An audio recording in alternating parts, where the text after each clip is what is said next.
अच्छा, बहरहाल बिलावल अमेरिका जा रहे हैं, बड़ी मिर्चें लग रही हैं, बड़ी चे में गोइयां हो रही हैं, प्रॉब्लम बना हुआ है। उन्होंने को अच्छा, वापसी ते मेरे लिए कॉफी चुकी लिया।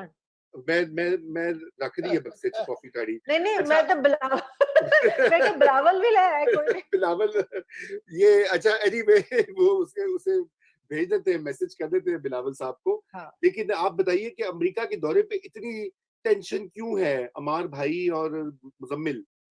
मुझे मैं छोटी-सी बात मैं कर लूँ, फिर ये पढ़ी-लिखी बातें दोनों कर लेंगे।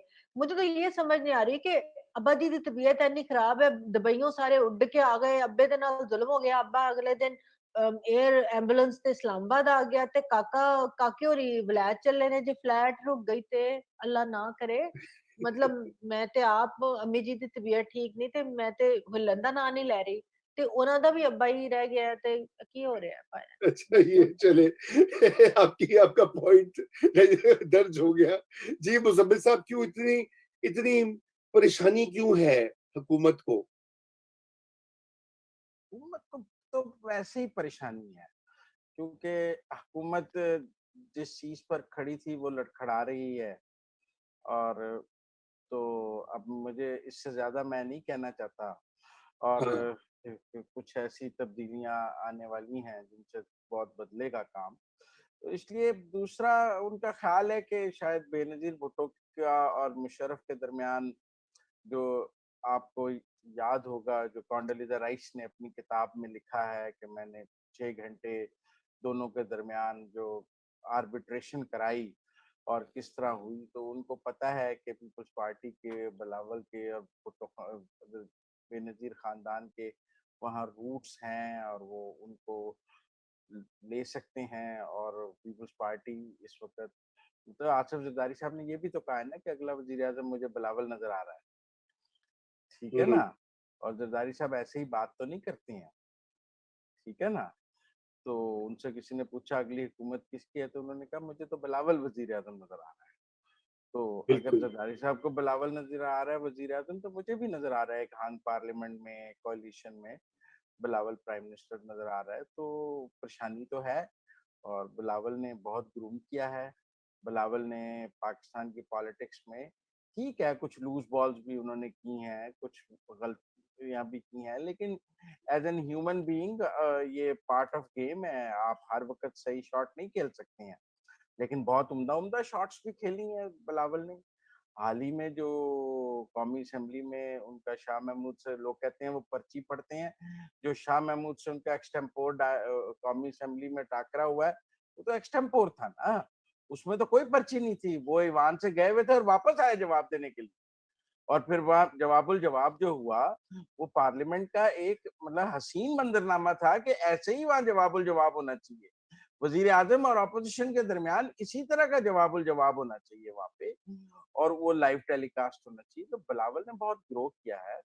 और बिलावल जेल में नवाज शरीफ को मिलने गए, बिलावल शहबाज के घर गए, जिस वक़्त उन्होंने पीडीएम बनानी थी, पीपल पार्टी ने बहुत एफर्ट किया और वो एफर्ट बिलावल ने लीड की।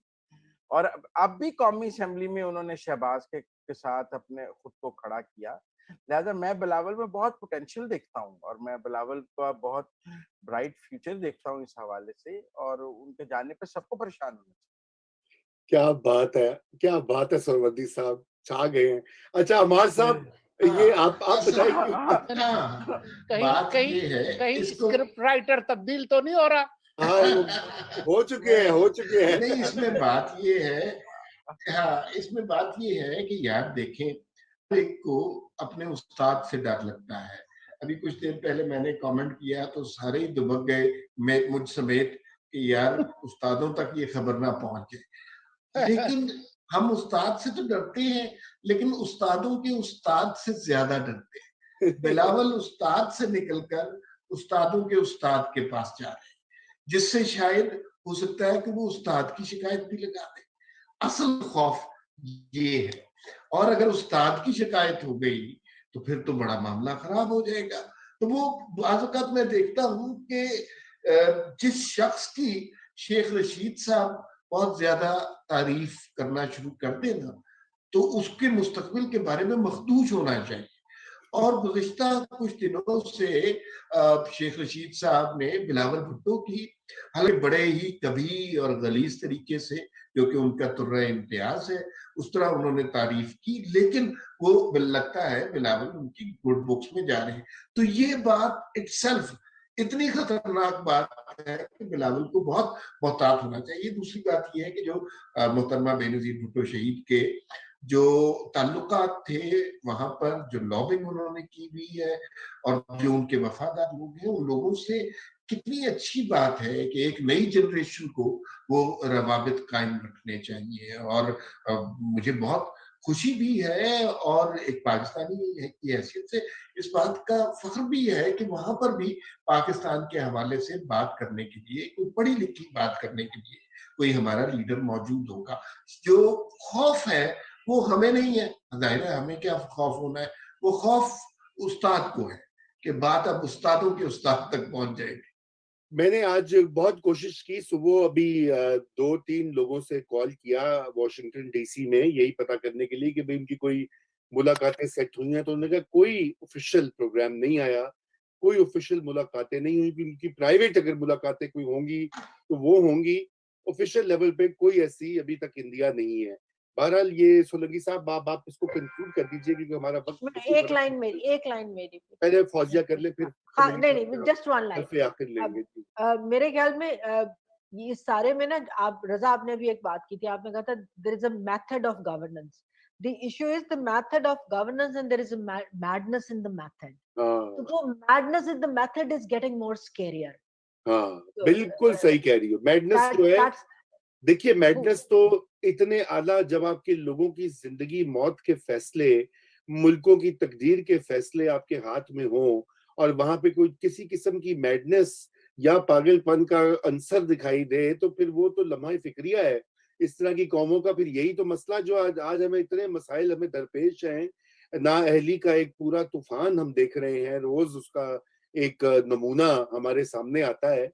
और यही तो वरी है पाकिस्तान की सबसे बड़ी, के भी आगे क्या बनेगा अगर यही लोग आगे बढ़कर, यही नाअहल लोग आगे मजीद नाअहल लोगों को प्रमोट करके, मजीद नाअहल लोगों को आला ओहदों पे बिठा के ये चलाएंगे, तो ये मुल्क तो कैसे तरक्की करेगा। और तरक्की नहीं करेगा तो यहाँ के 22 करोड़ अवाम कहाँ जाएंगे। इस वक्त सबसे बड़ा तो ये मसला है, हमारे बच्चे, उनके बच्चे, उनका मुस्तकबिल मखदूश है। जी मैं लंबी बात नहीं अच्छा करूंगा। रजा, इस एक वन लास्ट, कैन आई से वन लास्ट कमेंट? असल में ना देखिए, ये पाकिस्तानियों की खुशफहमियां हैं कि हमारा मुस्तकबिल, हमारे बच्चों का मुस्तकबिल, हमारे कारोबार उनका मसला है। उनका मसला ये बिल्कुल भी नहीं है भाईजान। ये जो है ना, नाअहल लोगों ने पहले नाअहल लोगों को प्रमोट किया, उनको अच्छा ओहदा दिया, फिर नाअहल लोगों ने नाअहल लोगों को एक्सटेंशन दी, और इस वक्त भी यही सबसे बड़ा मसला। बिल्कुल, मैं आपकी बात से, देखिए यही प्रॉब्लम है कि चाहे माशी पॉलिसी हो, खारिजा पॉलिसी हो, आज अब ये कहा जा रहा है कि पहले हमें कहा कि जी टीटीपी जो है वो पाकिस्तान दुश्मन है, जो अफगान तालिबान है वो तो पाकिस्तान के दोस्त हैं। ठीक है, वो कितना लोगों को ऐसा कर दिया कि पाकिस्तान में अब बच्चा बच्चा ये बात समझता है और जानता है। अब यकायक उसमें जिस ब्रीफिंग की हम बात कर रहे हैं उसमें मुबैना तौर पर सलीम साफी हमारे इसी प्लेटफॉर्म पे मौजूद थे। उन्होंने इस बात की तस्दीक की अपने कॉलम में भी, अपने ट्वीट्स में भी, और लोगों ने भी कहा कि इस मामले में बात हुई कि सारे के सारे तालिबान हमारे लिए खतरा है। अब सोचिए कि अगर वो आपके पड़ोस में आ रहे हैं, वो ईरान से पिंगे बढ़ा रहे हैं, वो रूस के किससे पिंगे बढ़ा चुके हैं, उनको सिर्फ अब पाकिस्तान की हिमायत हासिल नहीं है, उन्होंने खित्ते में अपनी जगह बना ली है, और उसमें कुछ हमारा भी हाथ तो है, जाहिर बात है। तो अब इस सारा का जो ब्लो बैक होगा, वो उसका नजला किस पे गिरेगा? जाहिर बात है अवाम पे गिरेगा ना। अगर खुदा न खास्ता जाहिर है इंस्टेबिलिटी होती है तो मैशत फिर डूबेगी। अगर इंस्टेबिलिटी होती है तो लोगों की इनसिक्योरिटी बढ़ेगी, वसाइल उस तरफ खर्च होंगे। वो वसाइल जो कि पाकिस्तान में सेहत और तालीम और पानी और क्लाइमेट चेंज में जाने चाहिए, जो बच्चों की जो है खुशहाली के लिए, और उनको स्कूलों में 2 करोड़ बच्चों को स्कूलों में डालने के लिए, वो फिर हम कहेंगे कि जी अब ये नया हमारे लिए टेंटा खड़ा हो गया है, तालिबान प्लस तालिबान 3.0। तो अब हम क्या करेंगे? ये पॉलिसियां बनाने के लिए तालिबान रीलोडेड। जी, हाँ जी। और कोई देखिए कोई जवाबदेही नहीं, और इसमें, और देखिए इसमें मैं सिर्फ अगर कोई ये मैं ये वज़ाहत करता चलूँ कि मैं इसमें सिर्फ जो है वो सिक्योरिटी एस्टेब्लिशमेंट को नहीं ज़िम्मेदार ठहरा रहा, मैं समझ रहा हूँ सिविलियंस भी इसमें शरीक हैं। अगर आपको याद हो तो पहली गवर्नमेंट जो तालिबान की जो उनकी जो सपोर्ट हुई थी, वो फरहतुल्लाह बाबर साहब ने बेनज़ीर भुट्टो साहिबा के ज़माने में उनके बयानात मौजूद हैं, रिकॉर्ड के ऊपर। मैं बहुत कदर करता हूँ, आप सब जानते हैं बेनज़ीर भुट्टो शहीद की, और फरहतुल्लाह बाबर भी बड़े निडर और ज़बरदस्त आदमी थे। मगर ये पॉलिसी रियासती पॉलिसी है, सारे उसके पीछे लगे हुए हैं। तो इसकी ये जो गलतियाँ करते रहे हैं बार-बार, नाअहली का रोना हमें इसलिए है। Sorry, not Farhatullah Babar, my apologies, Naseerullah Babar, अभी मेरी तस्सीह कर रहे हैं।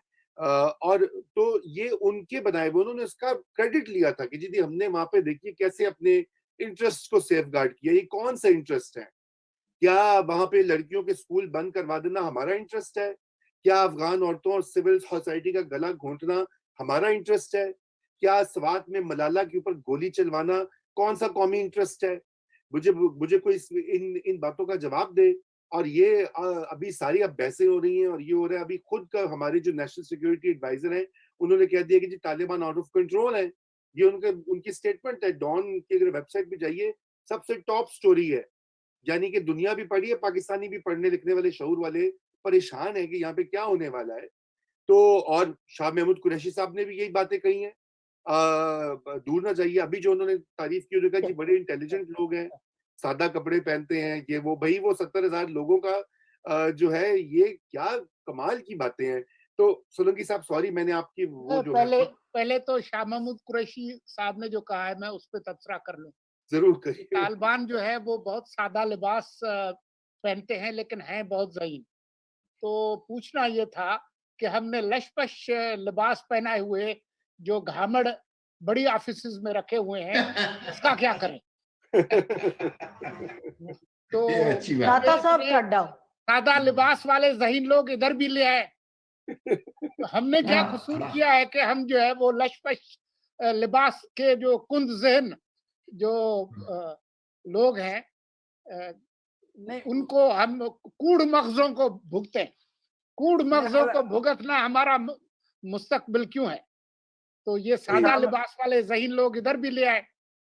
ये जो बिलावल कहवत की जो बात है उस पर मैं मुख्तसर तबसरा कर देता हूँ, और वो ये है कि जब असल मसाइल पर बात करने के लिए आपके लोगों के पास कुछ नहीं होता, तो फिर वो ट्रक की बत्तियां तलाश करते हैं। हर रोज ट्रक की नई बत्ती तलाश की जाती है। तो ये बिलावल का जो दौरा है वो ट्रक की वो बत्ती है जिसमें आप अपनी नाअहली और निकम्मेपन पर पर्दा डालने चाहिए। वजीर दाखिला से पूछना चाहिए कि पिशावर के अंदर जो कल रात हुआ है, जो अफगान तालिबान जो उनके साथ जो लाश आई हैं और जो यहाँ पर नारेबाजी हुई है और उनको अल जिहाद के नारे लगे हैं, उसका जवाब मुल्क के वजीर दाखिला को देना है, बिलावल को नहीं देना। अभी हम आपके रेलवे के जो हादसात हैं उसका नहीं पूछते, लेकिन इस्लामाबाद जो है वो छोटा सा जो शहर जिसके आप वजीर दाखिला हैं, क्योंकि जो लॉ एंड ऑर्डर है वो तो सूबाई मामला है, तो हर सूबे का अपना वजीर दाखिला होता है। लेकिन आपका छोटा सा इस्लामाबाद शहर, उसमें अभी पिछले दिनों जो वाकया हुआ है उसकी जिम्मेदारी आप लेते हैं। और ये तो रिपोर्ट हुआ है, आपको कुछ पता है कि कितने वाकयात रिपोर्ट नहीं होते। तो अपना काम जो है वो करना नहीं है, आपको बिलावल पे तबरे करने हैं। आपने उनकी वालदा पे भी तबरे किए थे। तारीख जो है वो आगे चली गई है, बिलावल भी आगे चला जाएगा। आप अपनी फिक्र करें। जी बिल्कुल। मैं शाह एक महमूद बात की कहना मैं एग्जैक्ट बयान आपको बता दूं। ये इससे पहले, लिबास से पहले उन्होंने कहा कि जहां उन्होंने कहा कि इन्होंने हमें भी डंप कर दिया है, यानी हमें भी इस्तेमाल करके छोड़। उन्होंने कहा कि they understand everything. The Taliban have changed since Doha talks and Pakistan will have to prepare a new situation. और उन्होंने कहा कि they are very intelligent and capable and have now become very intelligent. ये और भी ज़हीन हो गए हैं। They understand everything. ठीक है जी। अब ये उसके आगे वो असल में अंग्रेजी में बोल रहे थे ना, एक लाइन कहते थे, and we have been dumped like a dump. अच्छा ठीक है जी। जी एक बात ये है कि जब हम लोगों की नाअहली, लोगों की जो है नालायकियों का तमस्कुर उड़ा रहे हैं, तालिबान के ज़हीन कहने पे जाहिर है हमें बहुत इश्तियाल है, गुस्सा है, तो वो शख्स कितना नाअहल होगा। इमेजिन कीजिए किसने सोचा था कि हम अफ़गानिस्तान को अपना 5वां सूबा बनाएँ। जी। या स्ट्रेटेजिक डेप्थ वाले जो हाँ, एक तो ये लफ्ज़ नहीं इंजीनियर मुझे हैं, समझ आता। जो कि उन्होंने स्ट्रेटेजिक डेप्थ करदे वो उन्होंने ਅਸੀਂ टाटाले स्कूल वाले वो हैं हमार वो उन्होंने अंग्रेजी में कहने में उसका जरा मजा और आएगा कि strategic depth brought us strategic depth. हाँ जी, हाँ, ऐसा ही बस मसला दैट्स जी। वेरी ट्रू, दैट्स सुरवती वेरी साहब ट्रू। कुछ कहना चाह रहे हैं जी, सुरवती साहब।